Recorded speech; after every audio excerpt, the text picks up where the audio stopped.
I grew up in Belleville, Ontario, till 95. And then in 95, I moved to Toronto.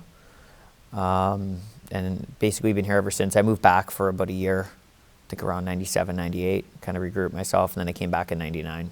And then I've been here ever since.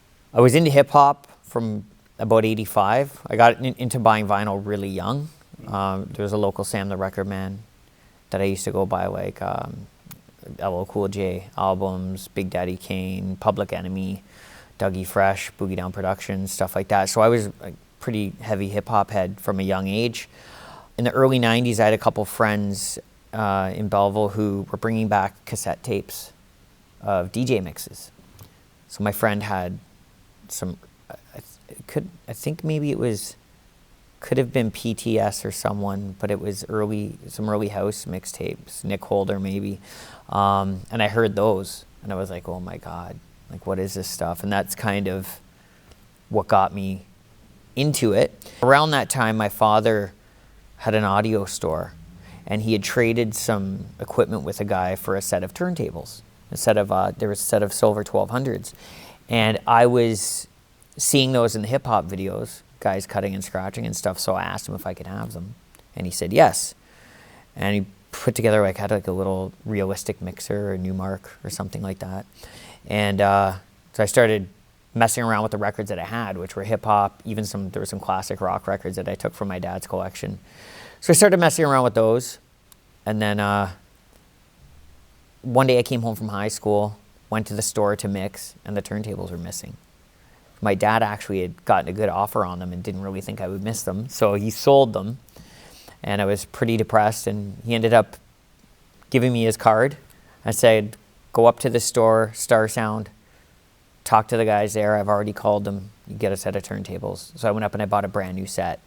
And when I was there, it was either Star Sound or Trax. It was a long time ago, so probably 92, 93.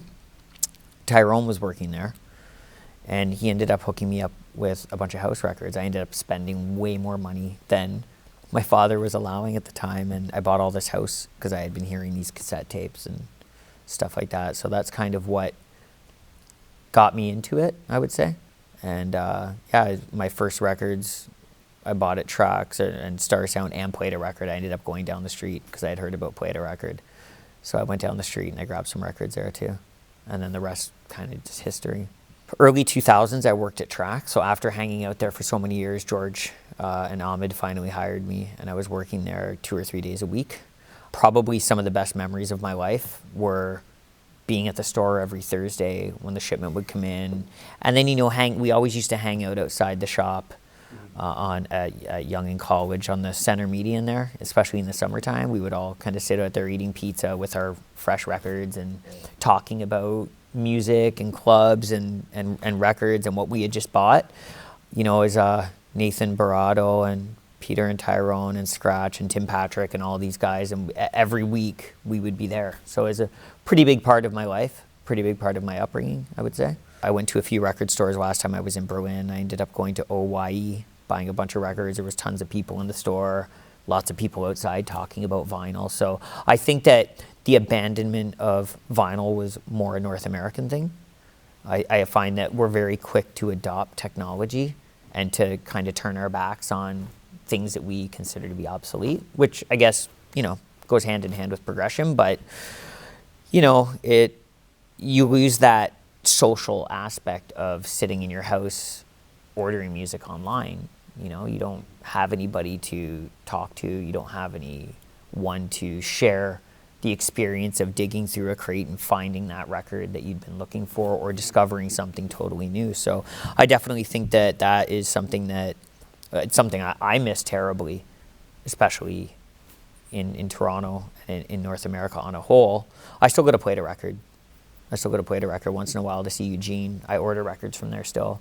Yeah. And then I order the vast majority of my stuff online from like Juno and Phonica and Rush Hour and places like that. Well, yeah, I mean, the first time around, it was records before food for me. Like if there was 20 records on a Thursday that I felt that I needed, and it was either get those records or worry about something else, I would buy the records. I wouldn't even think twice about it. So Toronto Hustle started in late 2012. I had been in another DJ partnership that was ended, and I wanted to start something. I wanted to get in the studio more, first of all. I didn't want to go by my own name. I felt it was kind of boring at the time. So I figured, you know, this music industry is a constant hustle. I'm always hustling for records, hustling for gear, this, that, and the other. And I'm from Toronto. So it was just kind of, I put them together. I liked the way it sounded. And at the time, my friend Jeff Graham, we were doing some gigs together. And we decided to use that for our duo name and for our production name. That's how we started. He ended up kind of moving on to doing some other stuff in life, and I've just continued forward. I love the name. It really speaks to who I am. And I'm using it for my solo career now, and for my production, and for my moniker. Yeah, I mean, I love Toronto. I mean, it's my home, my second home, I guess. It's kind of, it's a massive influence on me musically, artistically, fashion, everything that I'm into. I've learned from Toronto and from living here, from my experiences in clubs and warehouse parties and the record stores.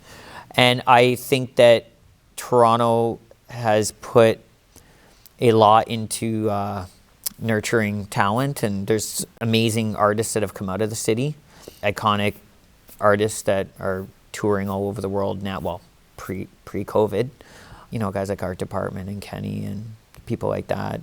Back in the day, Peter, Tyrone and Shams, Mitch Winthrop, Dino and Terry, the Assume Brothers, the list goes on. There's a lot of phenomenal talent here, and I'm aligned more so with that than anywhere else in the world. So for me, saying that I'm from Toronto is something I'm very proud of. Having a record label has always been a dream of mine. I've been around guys that had labels pretty much the entire time that I've been involved in music in general. I always wanted a vinyl label. That was kind of the prerequisite to having a record label for me. And it's something I slept on for years. I always wanted to do it. I never manifested it and made it happen. So I'd actually stopped playing vinyl from maybe 2006 to 2011. Never got rid of my collection, thankfully. But, you know, obviously when the trends changed to digital files, I started playing them, you know, with CDJs and whatnot. I got back into heavily buying vinyl again in 2011. I went online, started finding out who was doing P&D deals, and I came across Juno Distribution. Said, you know what, I'm just going to reach out, see what I need to do, what the prerequisites are, and whatnot. Got the contact, told them who I was, what I'm about, the kind of music I'm into. I'd spoken to a few local artists. Nick Holder was one of them. So I'd already kind of lined Nick up to do the first EP. Juno got back to me within like 2 days. Said, yeah, we're in. It took me by total surprise. I actually emailed back, are you serious? Like, I was really shocked. And that's how it all started. And for me, having it on vinyl, it's a personal thing. That's what I grew up on. That's what I know. I also like the exclusivity of being vinyl only. People want these records, they actually have to buy the record. I'm big on directly supporting the artists, and, you know. So the first record on Selections, I wanted it to be a reissue. It's going to be selections from a wide range of house music, mostly on the deeper end of things, but if somebody submits a techno record that speaks to me and I feel fits the label, I'll put it out. I wanted to do some reissues and then also break new talent. So for the first record, I was really keen on having Nick Holder. He's got a phenomenal discography. He's an icon. He goes back to the late 80s. So I picked 3 tracks. All 3 are iconic tracks. They're late 90s. I would have to actually look to see, but they were late 90s. So that was the first record, and it actually did really, really well. For a first EP, for an unknown label, we did phenomenal numbers. We're looking towards probably a repress, maybe in the next year. So that was the first record. It was called Selected Works, Nick Holder. speaks for itself. Second EP that we did was by a friend of mine from Stuttgart, Germany, Toby Danton. I had met Toby through the internet in 2014. He reached out to me after our Distant Music EP and asked if we would be interested in doing a remix. So in 2014, we did a remix for an EP by Life, Kiss and Hoover, I believe was the artist. And then in 2015, he reached out to us again to submit a track for Rough Limited, which we did. That track was called Feel Like Dancing. Making some phenomenal music. I love his labels. I love the direction that they've gone musically. So I asked him to be the second release, to which he said yes.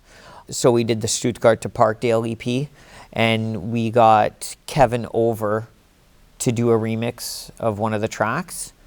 So that was our second EP. That EP came out just after COVID started. The third release was the Movement EP, which is actually separate from the Selections catalogs. The first two EPs were SEL001, SEL002. The Movement EP, the catalog number I chose was SELBLM. The reason why I chose that was because all of the proceeds from that record are being donated to Black Lives Matter, which is something, it's a cause that I'm very passionate about. This idea came about after the George Floyd video surfaced, and something that I think we've all seen enough of, and it's something that really struck a chord with me. And I mean, we've been seeing stuff like this our whole lives, I think, but this particular moment kind of pushed me over the edge to want to do something to contribute to positive change. So I reached out to Demure, Nick Holder, 83 West, which is Tyrone Solomon and Martino Lozier, and Kai Alsey from Atlanta. And I reached out to all four of them. I kind of stated what my idea was. They all graciously donated a track each. Kai Alsey, I actually cold called. I just messaged him on Facebook, and I was like, we don't know each other. I'm a huge fan of your work. I have an amazing idea. I would love a minute to discuss it with you to see if you'd have any interest. And he said, yeah, call me right now. So I Facebook called him. We spoke for about a half an hour, and he was totally down. So he gave me a track, which was the first cut on the EP, called Hear the Waves. Demure, Nick Holder, and 83 West all donated a track. And Juno came in on their end with a very gracious offer to donate their profits as well. So another reason of doing this record was to acknowledge that the music that we are all into is Black music first and foremost. It's heavily rooted in Black culture, Black gay culture, Black trans culture. Without that, I mean, there would be a great deal of music that we wouldn't have in this world. So for me, not only in giving this money to BLM, but also in recognizing, I've always recognized that personally, even from our first release with Nick Holder, iconic Black artist. I definitely want to shine a light on that, because I think that we're living in a day and age, especially in genres like techno and stuff, where these are genres that started out with mainly Black artists, but now there's few and far between that are getting the spotlight. And these are the people who are responsible for giving us this stuff. So I think that for me personally, anything that I can do to kind of shine a light back on that, I'm happy to do. The next EP that we have coming out in February is by a Parisian artist, Jam Ensemble. And it's kind of a funny story with that EP. I'd gone to June Records on College Street when I was kind of getting underway with developing the label. This was back in the summer of 2019. And I was digging in the crates there. I'd went to speak to Raf Reza, who was working at the store at the time. He was kind of giving me some tips on seeking out the right deal for the label and whatnot. So while I was there, I decided to do some digging, find some records to buy. And I pulled out this Jam Ensemble record. And it was just a self-titled EP. There's 3 tracks. I put it on. I was completely blown away. It was very organic, kind of jazzy, analog, instrumental house. There was an email address on it. So I said, man, I'd love to, maybe shoot this guy a message and see where he's at and see if he'd be interested in maybe coming on board once I get the label up and running. So I got home. That very night, I sent him an email, kind of explained who I was, what I was up to, what I was thinking of doing with the label. I told him how much I loved his EP, and if he could message me and we could maybe discuss possibly doing something for the label. He got back to me within about a half an hour. And the irony of the situation was that he was living down the street from me. He was in Toronto. He kind of moved here away from Paris for a couple of years. So we ended up meeting up he came to my next gig, and I met him in person there and pitched the idea, ended up signing the record. So I got Basic Soul Unit to do a remix, who I felt was the perfect fit for this particular EP, and he delivered an incredible remix. So that's the next record that's coming out in February.